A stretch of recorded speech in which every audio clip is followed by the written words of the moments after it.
bersama saya Taufik Hidayat, tentunya masih di channel Jendela Mistis. Untuk kali ini kita kedatangan narasumber yang bernama Agus Herianto. Mungkin untuk kalian yang penonton setia Jendela Mistis sudah pernah lihat Mas ini. Oke, untuk apa isi dalam video ini mungkin bisa saya tanyakan dulu kepada beliau. Oke Mas, untuk Ya, assalamualaikum warahmatullahi wabarakatuh. Selamat malam untuk sedulur-sedulur Jendela Mistis, Rahayu. Nama saya Agus Herianto, tepatnya sering dipanggil dengan Agus. Oke, untuk mungkin bisa ngasih bocoran sedikit Mas untuk apa sih objek dari video kita kali ini? Oh ya, malam hari ini saya akan menceritakan pertama kali saya tertarik dengan spiritual dan belajar tentang apa sih spiritual itu, apa sih yang namanya misteri Allah tentang spiritual itu. Saya tertarik sejak saya kelas 3 SD, sudah saya tertarik tentang hal spiritual. Oke, cukup. Mungkin untuk kisi-kisi video kali ini udah kalian tahu, mungkin kita bisa langsung menuju ke videonya.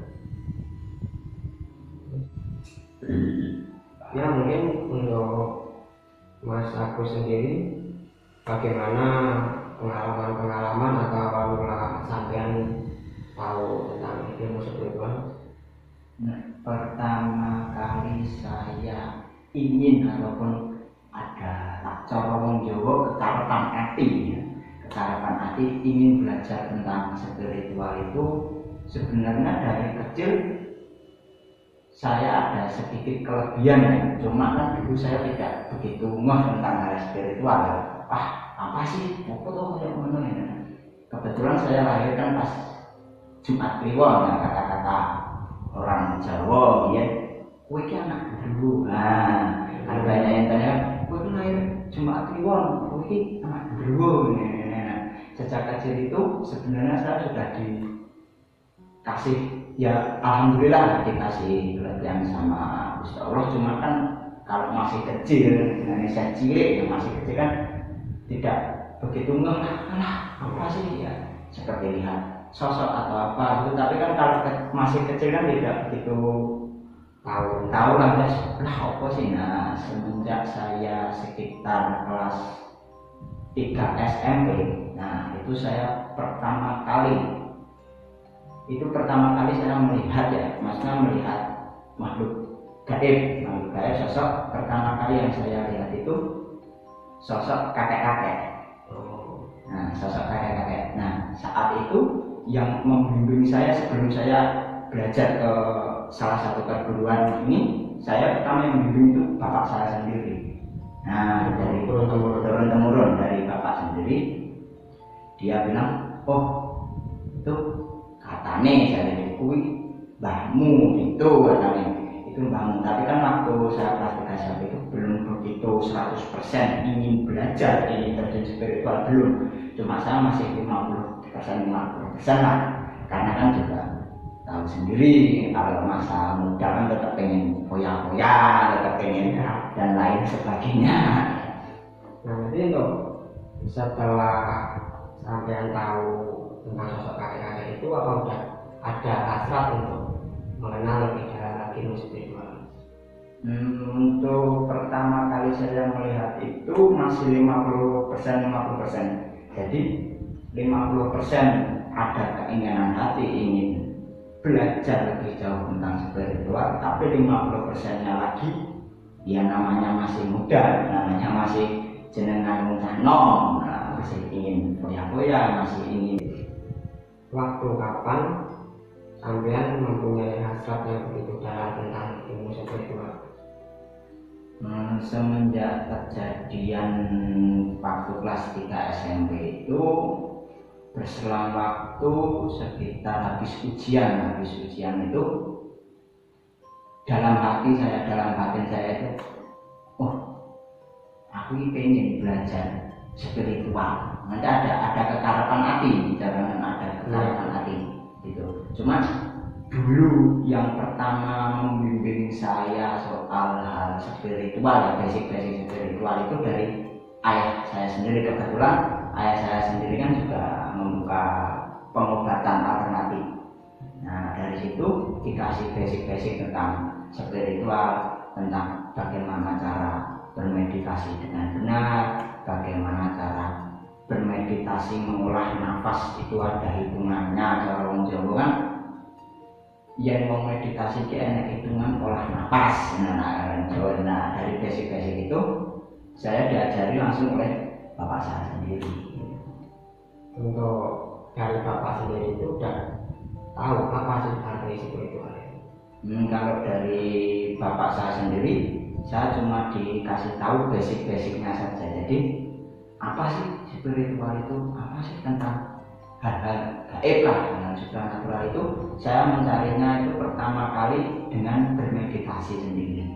Tetap dengan masih bimbingan bapak saya, cuma bapak saya bilang, yang kowe pengen ngerti spiritual, yang kowe pengen ngerti sejati muridmu dhewe golek ono dhewe. Nah, kata bapak saya itu apa yang ingin saya tahu, apa yang ingin saya tentang spiritual tahu. Bapak saya cuma ngasih basic, cuma ngasih kayak oh tata caranya ini ya, yang ngelakuin kelanjutannya ya saya sendiri. Mungkin materi. Iya kayak materi lah. Nah, tapi langsung tek bapak saya. Untuk setelah belajar dari bapaknya sendiri langsung meloncat ke perguruan atau? Setelah saya sedikit belum full, mana dengan belum 100%, itu saya kenal sama seorang gimana nih, dia juga teman saya cuma beliau dari kakeknya di desa itu udah dikenal orang pintar. Nah saya belajar sama dia, dikasih petunjuk tentang oh gini, oh gini. Nah waktu itu pertama saya gimana ya, pengalaman yang tidak bisa terlupakan itu waktu saya jalan kaki bertiga, saya, teman saya, sama kakek teman saya. Yang kakek teman saya itu dipercaya di desa itu jadi orang pintar. Nah pengalaman saya yang tidak bisa terlupakan pertama kali saya ikut beliau waktu itu, yang saya kan kelahiran di Purwodadi, cuma kan dari kecil kan di sini di Kartasura. Nah, kalau di Purwodadi itu kan goni semi mas, jadi gimana ya, nggak kayak kota. Kalau di Purwodadi tempat saya itu desa sekali, pelosok lah. Nah waktu sekitar jam setengah 11 sampai jam 11 itu aku dihabisin. Dia dimandiin sama kakek teman saya itu. Nah pertama itu saya juga nggak tahu iki kakak dikapake iki aku harus dikapake. Nah itu kan saya berpikir itu cuma kakaknya bilang nggak apa-apa, ini cuma syarat untuk membersihkan diri katanya gitu. Oh untuk membersihkan diri. Waktu itu sekitar pukul 11:30 itu saya jalan kaki bertiga, dan itu jalan kakinya tidak boleh jejer, tidak boleh berdampingan. Jadi satu di depan, saya di belakangnya lagi itu teman saya. Kami ini kayak antri sembako ya, kami nggak antri sembako, tidak boleh. Dan syaratnya lagi tidak boleh menoleh waktu jalan. Jadi pandangan fokusnya harus ke depan. Entah apapun yang saya lihat di samping saya ataupun di belakang saya itu tidak boleh menengok. Nah pengalaman yang sangat menakutkan lah dulu, soalnya kan pertama kali saya ikut itu, pertama kali saya keluar ke rumah kan ada di depan rumah sekitar 100 meter itu kayak pos ronda, tapi waktu saya bertiga itu lewat di depan pos ronda itu, orang-orang yang di pos ronda itu seperti tidak melihat saya. Tidak seperti, jadi kayak saya ini posisi saya seperti di dunia nyata. Cuma kalau saya di dunia nyata, lho iki sing nang pas iki kok ora perlu aku. Kayak enggak lihat saya. Nah, itu saya sudah mau bertanya-tanya saya ini di mana?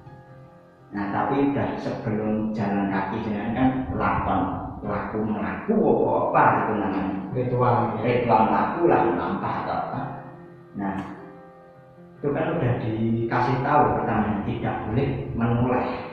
Tidak boleh, pandangan harus fokus ke depan. Jadi waktu saya lewat depan pos ronda itu, yang ada di pos ronda itu tidak bisa kayak tidak melihat saya. Nah itu udah bertanya-tanya, tapi terus terlintas di pikiran saya, oh iya, saya tidak boleh untuk menoleh. Nah makanya itu saya langsung jalan aja, nggak peduli, sambil nggak peduli. Nah pas di perempatan pertama itu saya melihat sosok yang mungkin orang lain menyebutnya itu genderuwo, tapi kalau yang saya lihat pertama itu memang dia sosoknya sebagai genderuwo, cuma kecil, bukanlah genderuwo kan mungkin dari halayak umum kan pada tahu genderuwo itu besar, tapi enggak. Yang pertama saya lihat itu dia paling sekitar tingginya sekitar berapa ya, 160 seperti manusia lah, cuma dia bersosok seperti genderuwo mas, rambutnya dari kulitnya itu biru semua. Nah itu saya sudah mulai takut. Nah gitu, tapi dari awal dari bilangin ojo pernah lagi, jangan menolehkan pandangan. Jadi ya nekat gitu. Jadi mungkin kalau untuk teman-teman kesimpulannya seperti ini.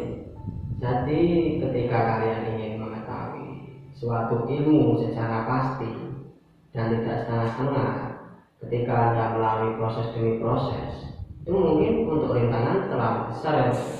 Wah besar sekali mas. Cara wong ora kuat, gue mungkin stres ya. Gitu. Jadi ya pertama mungkin efek kita diperlihatkan lah, cuma kan diperlihatkan aja. Mungkin dari sosok-sosok itu untuk mengetes seberapa kuat mental kita mungkin kan itu. Nah, jadi mungkin ada salah satu dari kalian yang ingin mempunyai hasrat apa sih itu spiritual, apa sih itu misteri, apa sih itu dalam kata-kata itu apa.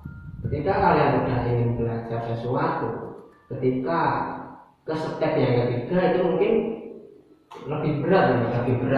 Nah, jadi pertama ya diperlihatkan itu, nanti kelanjutan lagi hitungannya kayak orang sekolah, naik kelas semakin tinggi, naik kelas. Oh itu, tapi itu rintangannya lebih niat mas. Ya semua itu tergantung dari niat kita. Kalau kita menginginkan sesuatu, contohnya kita menginginkan HP, kalau kita diem aja di rumah, siapa yang mau ngasih HP?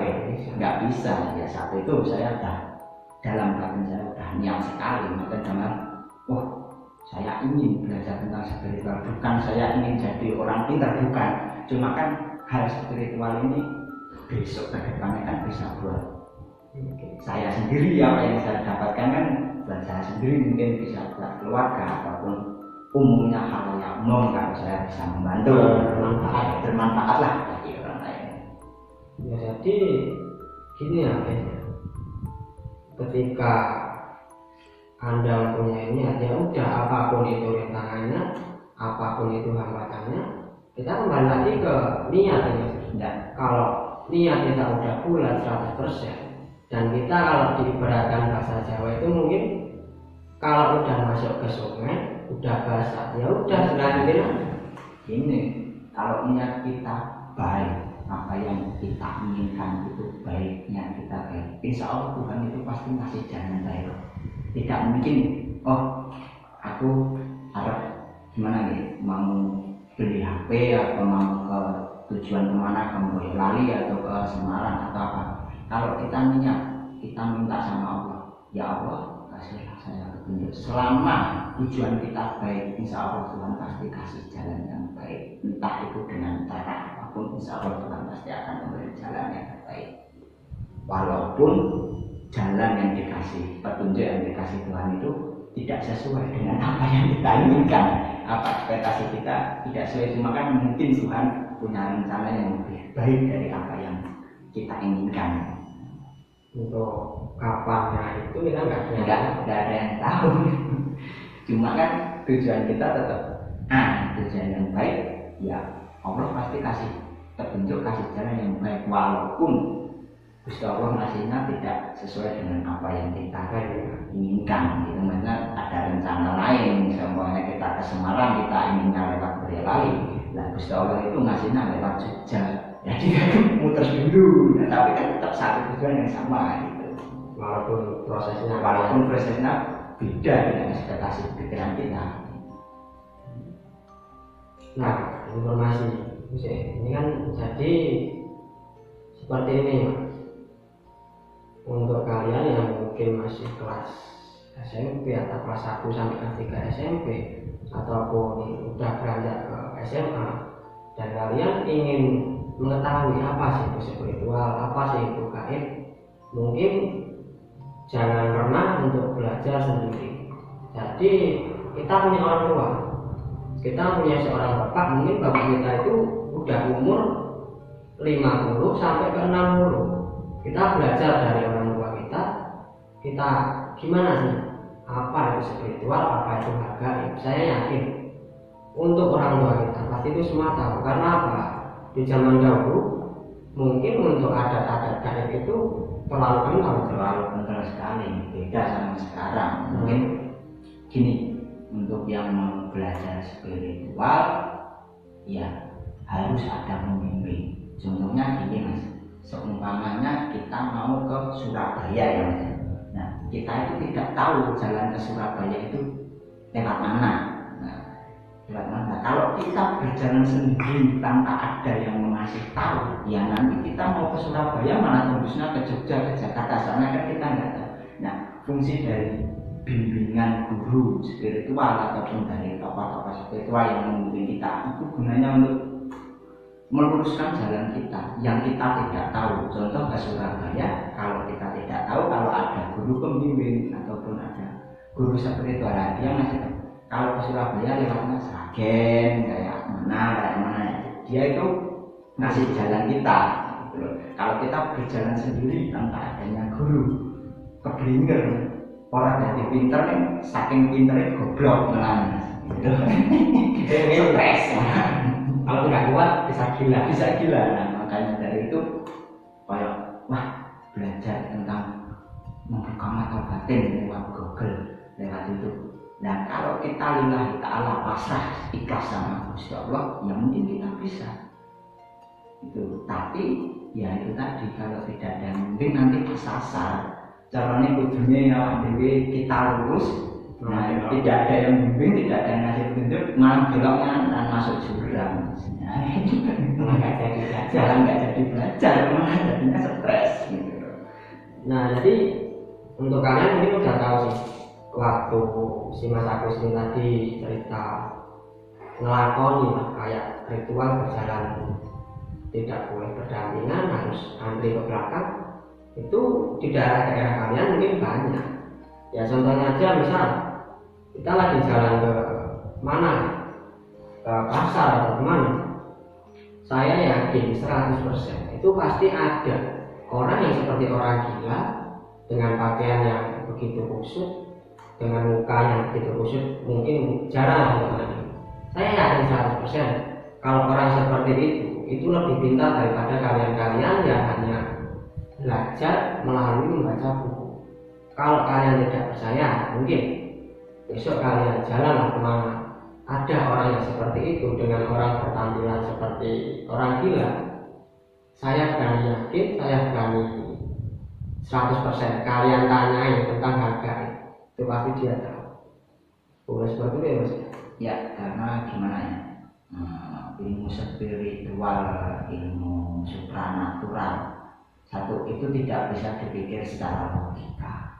Mungkin orang lain melihat tokoh spiritual itu seperti orang gila, berpenampilan jompang-camping ataupun ngopo tengah bengi melaku rasa sandalan. Nah, itu mungkin persepsi orang mau ketemu masuk melaku rasa dalam bunyi-bunyi adem, nah tapi kan dia tidak tahu, mungkin dia sekarang begini, mungkin ke depannya apa, dia mungkin ada hajat apa, itu kan kita tidak tahu. Orang lain yang memandangnya kayak itu dan persepsi orang lain. Nah, kedua gini, kenapa sih orang-orang seperti kayak tanpa kungkum kayak apa? Mungkin persepsi orang biasa bilang begini, masih itu malam-malam kungkum di sebuah sendang ataupun di aliran sungai, malam-malam dingin-dingin ini ngopo adem kok wis turune omah. Lah itu kan persepsi dia, persepsi orang yang tidak tahu. Kalau orang yang tahu tentang spiritual ataupun tentang sejatinya atau kungkum itu manfaatnya apa, ya itu manfaatnya besar sekali sebenarnya. Saya sendiri pun juga pernah melakukan kayak tapa kungkum, meditasi kungkum di sendang ataupun di kubur ataupun di apa, saya sendiri juga pernah. Akun saya sendiri yang merasakan manfaatnya itu apa. Nah, mungkin Mas Agus ini udah memberi kita tahu informasi apa aja yang dia lakukan untuk mendapatkan ilmu spiritual itu. Nah, jadi untuk kali ini saya akan menanyakan, mungkin banyak dari kalian yang belum tahu apa sih itu spiritual. Mungkin di video ini kita bisa bahas bareng ya, sharing mungkin apa sih itu spiritual.